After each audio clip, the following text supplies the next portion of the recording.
इन विषम परिस्थितियों के बीच में भी, जबकि संपूर्ण विश्व कोरोना महामारी के संकट को झेल रहा है, ठाकुर जी ने हमारी और आपकी सुरक्षा की है और हम और आप नंदन श्याम सुंदर के श्री चरणों में बैठ करके उनके दिव्य प्राकट्य महोत्सव के अवसर पर श्रीमद् भागवत कथा को श्रवण करें।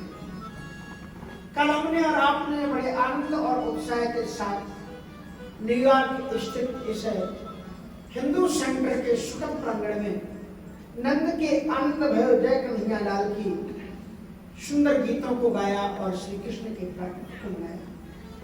कल हमने प्राकट्य की कथा की थी, इसलिए प्राकट्य की कथा से आगे की कथा को हम बढ़ाते हैं। बड़ा सुंदरतम दिव्यतम महोत्सव नंद बाबा के घर में मनाया।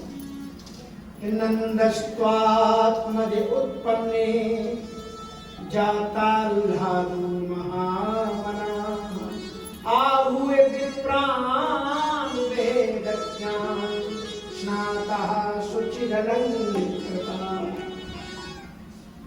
वाचयत्वा स्वस्तेनं जातु कर्मात्मजस्वै कारयामासु विधिवत् पितृदेवार्चनम् तथा। श्री नंद बाबा को यहाँ पर महामनाम कहकर के संबोधित किया। नंदस्त्वात्मज उत्पन्ने जाताल्हादु महामना। नंद बाबा के आत्मज के उत्पन्न होने पर अत्यंत आनंद की अभिव्यक्ति उनके जीवन में। नंदस्त्वात्मज उत्पन्ने जाताल्हादु महामना नंदस्त्वात्मज उत्पन्ने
उत्सव नंद बाबा के यहाँ पर मनाया गया, उसके जो श्लोक है उनका गायन किया गया। नंदस्त्वात्मने जाता लाधो महाना। नंद बाबा ने सबसे पहले इस परम उत्सव की प्राप्ति होने पर क्या किया? का आहुए विप्राण वेदज्ञान, ब्राह्मणों को बुलाया। कैसे ब्राह्मणों को बुलाया? कहा कि वेद ज्ञान, जो वेद विदुष थे, वेदों के विद्वान थे, आहुए विप्राण वेद ज्ञान, और फिर ब्राह्मणों को बुला करके आहुए विप्राण वेद ज्ञान स्नाता शुचिरंत्रता, उनको विधिवत स्नान कराया, बड़े सुंदर सुंदर उनको वस्त्र और अलंकार ब्राह्मणों को धारण कराए। फिर ब्राह्मणों ने अक्षय आनंद में, क्योंकि जब श्रद्धा भक्ति पूर्वक ब्राह्मणों की पूजा की जाती है तो ब्राह्मणों के अंतःकरण से जो आशीर्वाद निकलता है वो आशीर्वाद ही हमारे लोक कल्याण का कारण बनता है। तो ब्राह्मणों ने क्या किया कि वाच्यत्वा स्वस्थानम जाति कर्मात्मनिश्चय, विधिवत स्वस्ति वाचन ब्राह्मणों ने किया। स्वस्ति वाचन आप जानते हैं, हमारे आचार्य जी किया करते हैं। थोड़ा और आप सुन लीजिए एक मंत्र का। स्वस्ति न इंद्रो वृद्धश्रेवाः, स्वस्ति नः पूषा विश्ववेदाः, स्वस्ति नस्तारक्ष्यो अरिष्टनेमिः, स्वस्ति नो बृहस्पतिर्दधातु। तो वाच्यत्वा स्वस्तिनम जाति कर्मात्मनिश्चय, ये जो वेद मंत्र हैं, इन वेद मंत्रों को श्रवण करने से हमारे जीवन में क्या आता है? स्वस्ति, आनंद, कल्याण होता है। इसलिए इसे शुद्ध का नाम है, शुद्ध का नाम है स्वस्ति वाचन। स्वस्ति वाचन के वेद मंत्र श्रवण करने से हमारे जीवन के अमंगल नष्ट हो जाते हैं। बात एकता शैतानम स्वस्थैनम और जाति कर्मात्मनिश्चय, बालक के जन्म होने के पर जो गौ माता का दान और प्रायश्चित और जो सब संस्कार कराए जाते हैं, जात कर्म संस्कार आदि को भी कराए। और सभी ब्राह्मणों को नियुते प्रादात गोपेभ्य समलंकिता, जितने भी ब्राह्मण आए हुए थे, नंद बाबा कितने अर्थ संपन्न थे, जरा आप इससे चिंतन कीजिए कि सभी ब्राह्मणों के नियुते प्रादात, सभी ब्राह्मणों को 2-2 लाख गायें दान की। और ऐसे नहीं कि गाय पकड़ा दो। अब तो महाराज जी धर्म में भी थोड़ा सा असत्य का लोग आश्रय लेने लगे। अब ब्राह्मणों का तो क्या दोष, वो सोचते चलो ये परंपरा तो बनी रहे। जब आप हरिद्वार में जाते हैं ना, तो वहां पर जब स्नान कराते हैं तो गौदान का बड़ा महत्व है। हर एक कर्म के बाद में गौदान का महत्व होता है। तुम्हारा एक जगह पर कहा कि भैया गौदान करो, तो अब वो क्या करते हैं कि लोग सब कुछ करने के लिए तैयार है, गौदान के लिए अर्थ निकलता नहीं, तो फिर एक गाय बंधी रहती है, उसी की पूछ पकड़ करके गौदान कर देते हैं। 10 रुपया 11 रुपया हाथ में रख के गौदान। तो कम से कम धर्म के क्षेत्र में तो सत्य का आश्रय ग्रहण करो, उसमें तो करो। एक प्रकृति के कोई घूमने के लिए आए, उनके साथ में एक और आ गए, सब घुमाने के लिए आ गए। अब जब आप जाएंगे, अब जैसे काशी में वृंदावन में जहाँ जाओगे तो आप किसी से कहो भैया हमको घुमा दो, तो वो भी आपके साथ में घुमाने के लिए चलेंगे। और जैसे यहाँ आपके मेहमान आते तो आप अमेरिका में उनको आएंगे तो लोग बैठेंगे थोड़ी, कहेंगे थोड़ा भैया अमेरिका घुमा भी दो। तो महाराज ऐसे ही कोई हरिद्वार घुमाने के लिए अपने परिकर को लिया। अब उन्होंने हरि की पीढ़ी में जाकर के तर्पण आदि किया। उन्होंने कहा कि महाराज संकल्प करो, कुछ यहाँ पर छोड़ा जाता है। तो उन्होंने तो संकल्प कर लिया, जो बेचारे घुमाने आए थे वो तो आते ही रहते थे। उन्होंने कहा नहीं, वो जो कुछ कराना है आप उनसे कराओ, उनको लेकर के। अरे भाई जब आप आ ही गए तो कुछ कर दो, कुछ तो संकल्प कर दो। नहीं मुझे नहीं करना है, जो कुछ कराना है आप उनको ही कराओ। ये तो मैं यहाँ का हूँ और मैं रोड की आता जाता रहता हूँ, किसी से उन्हीं से आप कराओ। अरे नहीं, जब आ ही गए तो कुछ कर दो ना। बोले हाँ कर दिया। तो बोले क्या कर दिया? बोले हमने संकल्प ले लिया कि हम हरिद्वार आएंगे नहीं।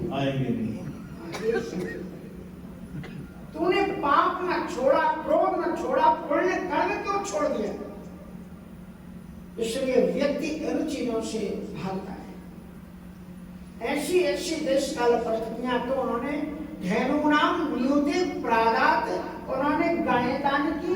और गाय केवल ऐसी दान नहीं कर दी, उनके जो सींग थे, उनके जो खुर थे, विप्रेभ्य सवलंकृता, गायों के स्वर्ण से अभिमंडित करके गायों को दान किया, ताकि गायों का जो खर्च है भूसा का, खरी का, वो भी चलता रहे।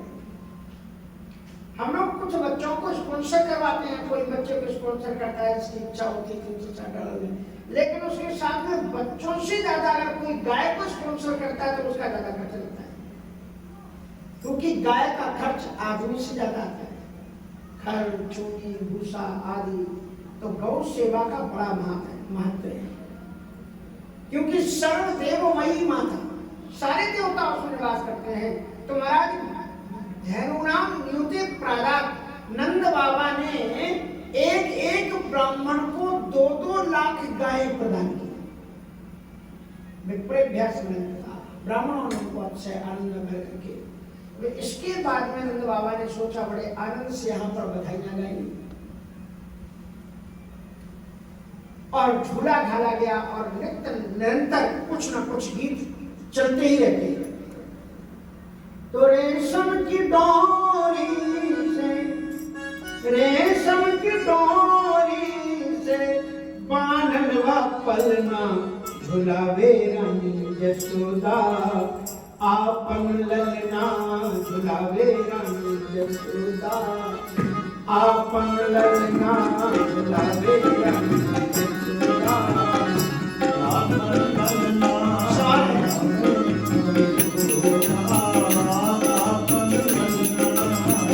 रेशम की डोरी से बांधल वा पलना, झुलावे रानी यशोदा आपन ललना, झुलावे रानी यशोदा आपन ललना, झुलावे रानी।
होती रही और ढोलक खटकती रही, खनकती रही और बड़े सुंदर सुंदर बधाई पद्य गीत एक से एक देवता वहां पर आते रहे। भगवान शंकर जी भी आए, समस्त देवताओं का शुभागमन हुआ है। साक्षात कुबेर जी महाराज नंद बाबा की ड्योढ़ी में बैठ गए हैं, पगड़ी पिछौड़ा बांध करके और दोनों हाथ से अर्थ को लुटा रहे हैं। साक्षात लक्ष्मी जी मैया आकर के विराजमान हुई उनके कोष भवन में और कुछ कम न पड़े लाला की बधाई बांटने में, इसलिए उनके दोनों हाथों से एकदम झरझर करके मुद्राएं बरसती रही और नंद बाबा के जो परिकर के लोग हैं खूब उन्होंने बचाया, खूब लुटाया।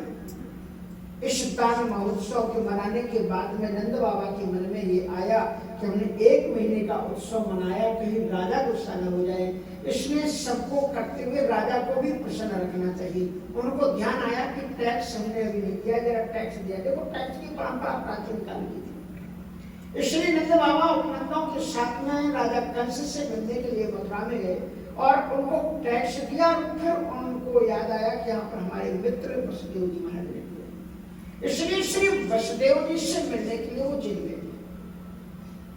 और देखो मित्रों का मिलन कितना अद्भुत होता था।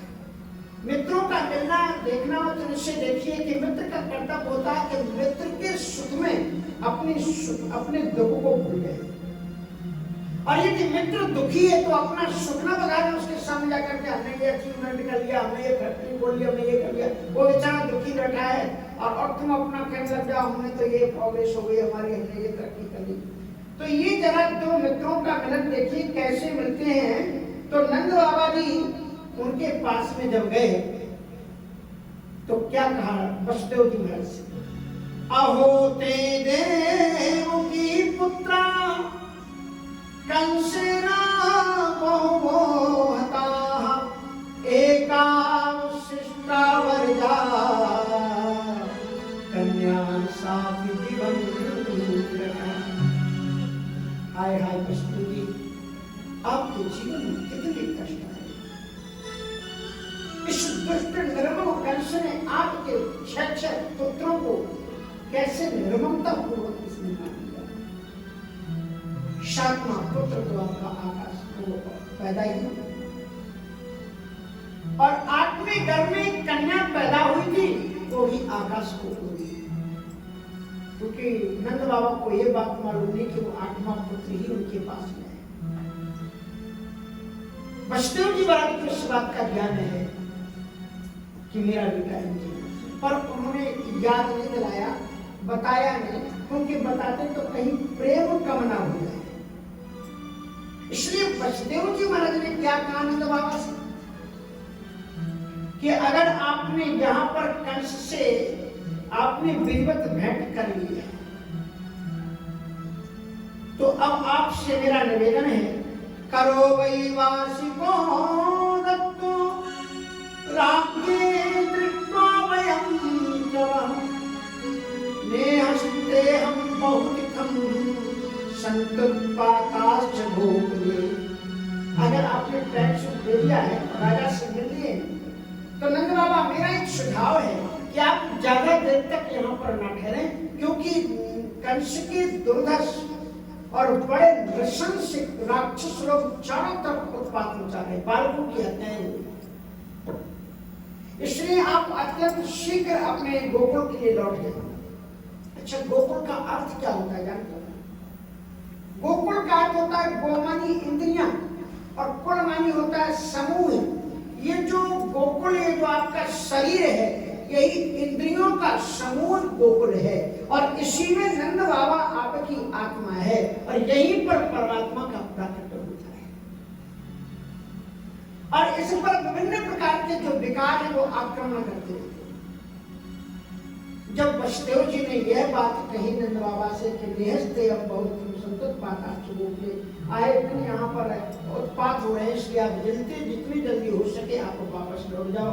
नंद बाबा ने कहा कि वसुदेव जी महाराज बड़े धर्मात्मा हैं, तो कहीं इनकी बात कोई सत्य न हो जाए, कुछ अनहोनी घटना न घट जाए, इसलिए मुझे अत्यंत शीघ्र यहाँ से चलना चाहिए। इसलिए बड़ी तैयारी करके तीव्रगामी अपनी गाड़ियों से वो चल करके अपने ब्रिज के लिए। इधर क्या होता है रास्ते में, इधर जब कंस आया उसको पता लग गया आकाश में कन्या गई, और उसने कहा कि क्या तुम्हें मारने का प्रयत्न, कि मया हत्या मतलब जाता खलतवंत कर, तू मुझे मारने का प्रयत्न क्या कर रहा है? तेरे मारने वाले का ब्रजमंडल में अवतार हो गया। न यद भाभी न तद भाभी, भाभी चेत तद था, न ऐसा होगा न वैसा होगा, ऊपर वाले को जैसा मंजूर है वैसा ही होगा। हम लाख कोशिश जीवन में अजर अमर बनने की कोशिश करें, और इस धरती में कोई अजर अमर है। कंस बड़ा दुखी हुआ, उसके मन में सात्विक भाव पैदा हुए। वसुदेव और देवकी से उसने क्षमा मांगी, और उदास होकर के जब अपने राज्य सिंहासन पर आकर के बैठा तो मुझे कहा, इतनी आपत्तियां आई, आप कभी घबराए? क्या हो गया? ऐसा ऐसा उस देवी ने आकाश में जाकर के कहा। घबराने की जरूरत क्या है? हम लोग किस लिए गए? आखिर 6 महीने के अंदर में ही तो वो पैदा हुआ होगा। इसलिए ब्रजमंडल के अंदर में 6 महीने के अंतर्गत जितने भी बच्चे पैदा हुए हो, सारे बच्चों को कत्ल करवा दिया जाए, मरवा दिया जाए। श्रीमद् भागवत में दो राजा ऐसे हुए हैं जिन्हें मरने के पहले मौत की सूचना मिली है। वो लोग कौन कौन से? एक तो है राजा कंस और एक है परीक्षित। दोनों को मौत की सूचना दी गई है। कंस को ये बताया गया है, कल मैंने आपको बताया था, अस्यास्त्वम अष्टमो गर्भो हंतायाम वैसे रे मूर्ख, जिस देवकी को तू विदा करने जा रहा है, इसी के 8वें संतान के द्वारा तेरी मौत हुई। और परीक्षित को क्या श्राप दिया है? शमीक ऋषि के पुत्र संगी ने क्या श्राप दिया है? उसको कहा गया है कि दंचित स्मुकुलांगारम तक्षिका सप्तमे हनि। रे कुलांगार, तूने एक ऋषि का अपमान किया है, इसलिए तक्षक सर्प के द्वारा डसे जाने से तेरी मौत 7वें दिन हो गई। परीक्षित के पास कितने दिन? केवल 7 दिन। और कंस के पास कितने दिन है? कम से कम 30-35 दिन, क्योंकि अभी देवकी का विवाह हो रहा है, फिर उसके बच्चे पैदा होने शुरू, 8वां पुत्र सहना होगा तो मारेगा। सत्संगी आदमी का केवल यही अर्थ होता है। आप लोगों के जीवन में सबसे बड़ी बात क्या है? यही विशेषता है जो आप कर रहे हो, क्योंकि आप सत्संगी। सत्संग जो व्यक्ति करता है वो जीवन में सही निर्णय ले पाता है, क्योंकि सत्संग का यही फल उसको मिलता है।